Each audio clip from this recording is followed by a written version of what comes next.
Siddaramaiah CM ಆಗಿ ಮುಂದುವರಿಯಲಿ high command ತೀರ್ಮಾನಕ್ಕೆ ನಾವು ಬದ್ಧ. ಮಾಜಿ ಸಚಿವ ರಾಜಣ್ಣ ಹೇಳಿಕೆ.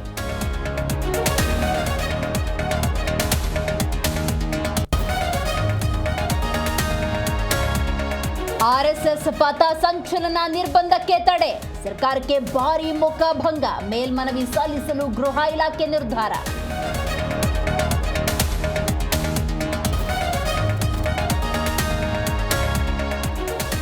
ಕೈ ನಾಯಕರಿಗೆ ಕೋರ್ಟ್ ಕಪಾಳ ಮೋಕ್ಷ. ರಾಜ್ಯ ಸರ್ಕಾರದಲ್ಲಿ ಈಗ ಉತ್ತರ ಇಲ್ಲ. ಛಲವಾದಿ ನಾರಾಯಣಸ್ವಾಮಿ ಹೇಳಿಕೆ.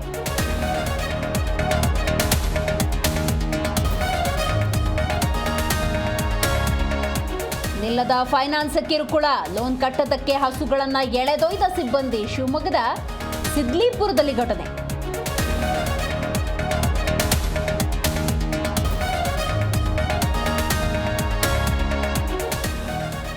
ಅಧಿಕಾರ ದುರ್ಬಳಕೆ ಆರೋಪ. ಕಸಾಪಾಗೆ ಆಡಳಿತ ಅಧಿಕಾರಿ ನೇಮಕ. ಮಹೇಶ್ ಜೋಶಿಗೆ ಹಿನ್ನಡೆ. ಗಾಯತ್ರಿ ಅಧಿಕಾರ ಸ್ವೀಕಾರ.